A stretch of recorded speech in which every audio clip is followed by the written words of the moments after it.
What if I told you there's a mysterious figure in the Bible? Part 1.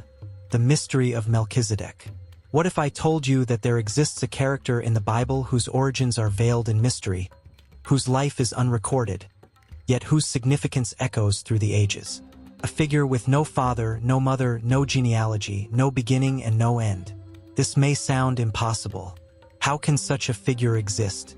Yet, this enigmatic presence is found within the sacred scriptures, and his name is Melchizedek. Melchizedek is not merely a name. It is a divine riddle, a key to understanding a deeper connection between the Old and New Testaments. He is the king of Salem and priest of the Most High God, appearing to Abraham in a moment of history that would forever alter the course of salvation. Without warning, he appears to bless Abraham, receives the tithe, and then, just as swiftly as he arrived, vanishes from the pages of history. This figure, with no genealogical record, no lineage, and no earthly origin, seems to defy the very nature of what we know about kings and priests in the biblical narrative. He offers no explanation, no genealogy. Yet, in this very mystery lies an extraordinary revelation. Could it be that Melchizedek is more than just an ancient king or priest? Could he be a shadow of someone far greater, someone whose coming would bring about the fulfillment of God's eternal plan? Could Melchizedek be a manifestation of Christ in the Old Testament? The answer to this question might hold the key to understanding the very nature of Jesus Christ, his eternal priesthood, and the redemptive work he would accomplish on the cross. Let us begin our journey into this profound mystery, for the story of Melchizedek will not only reshape our understanding of the scriptures, but will also illuminate the path of faith for all who seek the truth. Part 2. The Ancient Conflict. In ancient times, the world was embroiled in fierce conflicts, with kingdoms rising and falling, driven by the tides of war and conquest. It was a time of great warriors, powerful kings, and brutal battles for dominion. In the midst of this turmoil, we find a conflict that is as epic as it is significant. 9 kings, led by the mighty Chedorlaomer, king of Elam, wage war against a coalition of 5 kings, including the rulers of the notorious cities of Sodom and Gomorrah. The stakes of this war are high, not only for territorial control but also for the supremacy of the region's vast resources. Yet, in the middle of this great war, a seemingly small detail emerges. Lot, the nephew of Abraham, is taken captive, caught in the destruction that sweeps across the land. Abraham, though a simple man with no kingdom of his own, rises to the occasion. With a heart full of courage, he gathers his trained men and embarks on a daring rescue mission. Armed only with his servants and faith, Abraham achieves a victory that stuns the world, freeing Lot and reversing the fate of Sodom. His name becomes legendary, a man of faith, a man of action, a man beloved by God. It is in this moment of victory that the figure of Melchizedek steps onto the stage. Without warning, without a word of explanation, Melchizedek, the king of Salem and priest of the Most High God, approaches Abraham.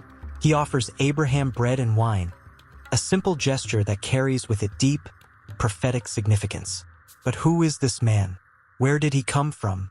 And why does Abraham, the father of faith, bow before him and give him a tenth of everything? Part 3.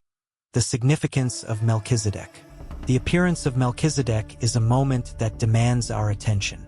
His sudden arrival, his priestly authority, and his mysterious nature all point to something far greater than we can fully comprehend. In the Hebrew language, the name Melchizedek means King of Righteousness. But what does righteousness mean in this context? In the biblical sense, righteousness is not simply an adherence to a set of rules. It is a reflection of God's own nature, a divine quality that transcends human understanding. Melchizedek, as the King of Righteousness, is not merely a man who rules over a city. He is a representation of God's righteousness, a righteousness that is independent of human systems and laws. And then there is the second title bestowed upon him, the King of Peace. He reigns over Salem, a city that, in the Hebrew language, is synonymous with peace. The question now becomes, what does this city represent? The Jerusalem we know today had not yet come into being. The Israelite kingdom was still far in the future. Yet here is a city named Salem, ruled by a man called the King of Peace. Could this be a prophetic indication of the future significance of Jerusalem? Jerusalem, as we know, would later become the city of God, the place where the Messiah would dwell, the place where the temple would be built. Melchizedek's reign over Salem was not a random event. It was a divine precursor, a shadow of the future reign of Christ in Jerusalem, the eternal city of peace. Part 4. The significance of the tithe. The moment Abraham encounters Melchizedek is a pivotal one that carries immense theological significance. It is a moment that transcends mere historical narrative and points to the deeper mysteries of God's eternal plan. When Abraham returns from his victory over the kings, he is offered a chance to claim the spoils of war. Yet he chooses a different path. Before Melchizedek, Abraham, the patriarch of the faith, bows in reverence. He recognizes the divine authority of this mysterious king-priest and offers him a tenth of all the spoils. This act is not only an expression of Abraham's gratitude, but also a profound declaration of the supremacy of Melchizedek's priesthood. In the eyes of Abraham, the father of the chosen people, Melchizedek's priesthood is superior. This is extraordinary for many reasons. First, consider that at this point, the Levitical priesthood had not yet been established. The law of Moses had not yet been given. There were no tithes as we understand them today. And yet, Abraham, the father of the nation of Israel, humbles himself before this priest of the Most High God, offering him a tithe. This act reveals something profound. The priesthood of Melchizedek is not bound by the limitations of time or law. It is a priesthood that exists beyond the Old Covenant, beyond the law, and points to something eternal and unchanging. What does this mean? It means that the Levitical priesthood, which would later come to define the relationship between God and his people, is not the highest expression of divine authority. It is only a shadow, a temporary system designed to point forward to something far greater, the eternal priesthood of Melchizedek, which finds its ultimate fulfillment in Jesus Christ, the eternal high priest. Part 5. The prophecy of Psalm 110.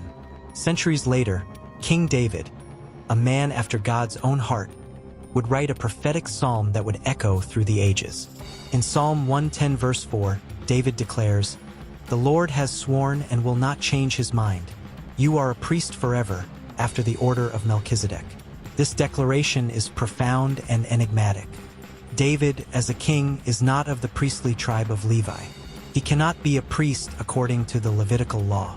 So, what does it mean when David declares that there is a priest forever, a priest who is not of the order of Levi but of Melchizedek?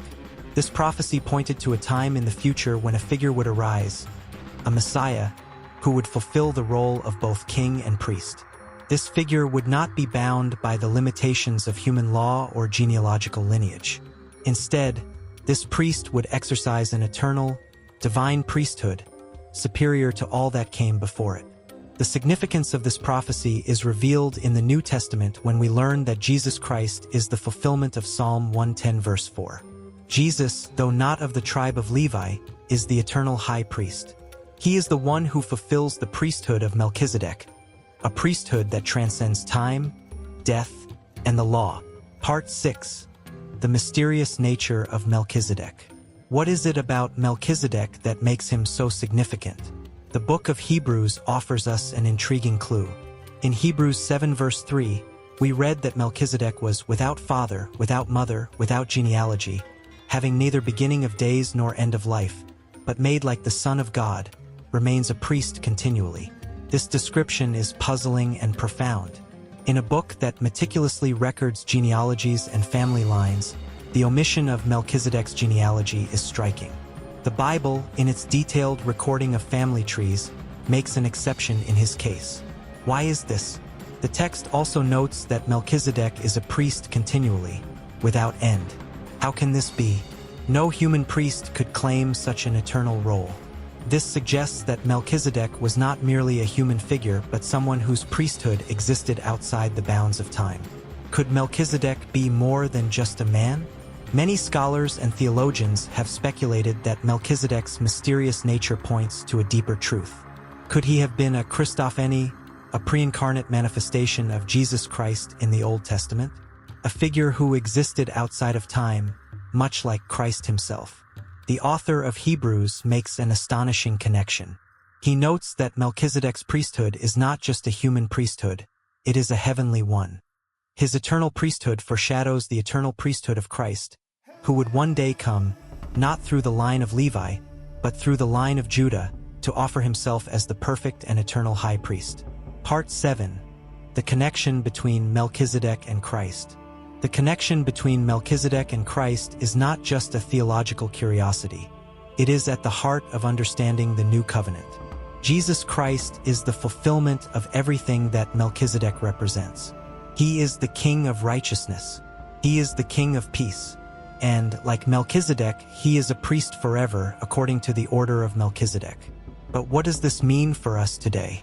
It means that the priesthood of Christ is not limited by time or human laws. It means that, through Christ, we have access to a higher, eternal priesthood, one that cannot be shaken or destroyed. The sacrifices of the Old Covenant, which were temporary and imperfect, have been replaced by the perfect and eternal sacrifice of Christ. His blood, once offered on the cross, is the final and sufficient offering for all sin. Christ's priesthood is not confined to the earthly temple or to the rituals of sacrifice. It transcends time and space. Christ, as our eternal high priest, intercedes for us before the Father, and his sacrifice stands forever as the means by which we are reconciled to God. Part 8. Melchizedek and the future of humanity. The priesthood of Melchizedek is not just a historical event. It points to a future reality. It is a shadow of the eternal reign of Christ. In the book of Revelation, we see Jesus, the Lamb of God, reigning as King and priest forever. He will establish a new heaven and a new earth, a Jerusalem that will be the eternal city of peace. Melchizedek, as the King of Salem, points to the future Jerusalem, where Christ will reign in perfect righteousness and peace. The reign of Christ, like that of Melchizedek, will be eternal, without end. And in that reign, there will be no need for earthly priests, because Christ himself will be the eternal priest who intercedes for his people. This connection between Melchizedek and the future of humanity is profound. It reveals to us that the priesthood of Christ is not just a present reality but an eternal one. It is a priesthood that will endure forever, bringing peace and righteousness to all who place their faith in him. Jack đã nói. Part 9. The eternal priesthood and our faith today. Now that we understand the significance of Melchizedek's priesthood and its connection to Christ, we must ask ourselves, what does this mean for us today? How should this profound mystery impact our daily lives and our walk with God? The priesthood of Melchizedek reveals to us that God's plan for humanity is not bound by the limitations of time, law, or earthly structures. It points us to a higher reality, a reality that transcends the imperfect systems of the Old Covenant. We have an eternal high priest in Jesus Christ, a priest whose sacrifice is complete and whose intercession never ends. As we reflect on the life and priesthood of Christ, we are reminded that he is not distant or uninvolved in our lives. He is the priest who understands our weaknesses, who intercedes on our behalf, and who continually offers his grace to us. The priesthood of Melchizedek teaches us that we are not alone in our struggles, that we have an eternal high priest who has entered the heavenly sanctuary on our behalf and who ever lives to make intercession for us. This is the heart of the new covenant. Christ, the eternal priest, whose sacrifice cleanses us from sin and brings us into a new relationship with God. This is a relationship not based on earthly rituals or sacrifices, but on the perfect and eternal work of Christ. Part 10. The bread and wine, a connection to the Lord's Supper. When we consider the encounter between Abraham and Melchizedek, there is one detail that stands out. Melchizedek offers Abraham bread and wine. These simple elements carry with them a profound meaning. The bread and wine are not just refreshments. They are symbols of a greater reality. Centuries later, Jesus would take bread and wine in the upper room with his disciples and declare, "This is my body, which is given for you. Do this in remembrance of me." Luke 22 verse 19. He would go on to say, "This cup that is poured out for you is the new covenant in my blood." Luke 22 verse 20. In the simple act of sharing bread and wine, Jesus was fulfilling the prophecy and symbolism of Melchizedek. Just as Melchizedek, the priest of the Most High God, offered bread and wine to Abraham, Jesus, the eternal high priest, offers his own body and blood as the ultimate sacrifice for the sins of the world. The bread and wine that Melchizedek brought to Abraham foreshadowed the sacrament of the Eucharist, the very means by which believers partake in the body and blood of Christ, the true priest and king. This connection between Melchizedek and the Lord's Supper is not coincidental. It is a divine parallel that points us to the fulfillment of God's plan in Christ. In the Eucharist, we are invited to partake in the eternal priesthood of Christ, to be nourished by his body and blood, and to be made one with him in his eternal sacrifice. Part 11: Melchizedek and the Reign of Christ. As we reflect on the priesthood of Melchizedek, we must also consider the future implications of this mystery. Melchizedek was not just a priest, he was also a king. He reigned over Salem, the city of peace. And this dual role of priest and king points to the ultimate reign of Christ. In the book of Revelation, we see Christ as the King of Kings and Lord of Lords. He will return to establish his eternal kingdom, a kingdom that will have no end. Just as Melchizedek's reign was a precursor to something greater, the reign of Christ is the fulfillment of all that Melchizedek represented. Christ's reign will not be a temporary or earthly reign. It will be eternal, just as his priesthood is eternal. He will reign in perfect righteousness and peace, bringing an end to all suffering, sin, and death. This is the ultimate hope of the believer, the hope that one day Christ will return to reign as king, to restore all things, and to establish a new heaven and a new earth, where there will be no more pain, no more tears, and no more death. Melchizedek's priesthood points to this ultimate reality. It is a priesthood that transcends time and death, a priesthood that is rooted in the eternal purposes of God. It is a priesthood that will one day be fully realized in the reign of Christ, the King of Kings and Lord of Lords. Part 12: The Eternal Priesthood and Our Hope for the Future. As we conclude this exploration of Melchizedek and his connection to Christ, we are reminded of the eternal nature of God's plan. The priesthood of Melchizedek points us to the eternal priesthood of Christ, a priesthood that will never end. It reveals to us that our hope is not found in the temporary things of this world, but in the eternal and unshakable kingdom of God. We live in a world filled with uncertainty, suffering, and change. But the priesthood of Melchizedek reminds us that there is an unchanging reality, the eternal reign of Christ. No matter what happens in this life, we have a high priest who intercedes for us, who is seated at the right hand of the Father, and who will one day return to bring his kingdom to completion. This eternal hope is the anchor of our souls. It gives us strength to endure in the face of trials, knowing that our high priest is with us, interceding for us, and one day will bring us into his eternal kingdom of peace and righteousness. So, as we reflect on the mystery of Melchizedek, let us remember that he was not an isolated figure in the pages of history. His life points directly to Christ, the eternal priest and king, whose reign will have no end. And it is in this eternal priesthood that we place our hope, knowing that Christ will one day return to establish his kingdom, and we will reign with him forever. A call to faith and hope. The story of Melchizedek is a story of mystery and revelation. It is a story that calls us to look beyond the temporary things of this world and to set our eyes on the eternal priesthood of Christ. As we continue to walk in faith, let us remember that we have a high priest who is eternal, whose sacrifice is once and for all, and whose reign will have no end. Let us hold fast to the hope that Christ will return to reign in perfect peace and righteousness. And as we partake in the Eucharist, let us remember that we are united with Christ, our eternal high priest, and that his kingdom is our ultimate inheritance.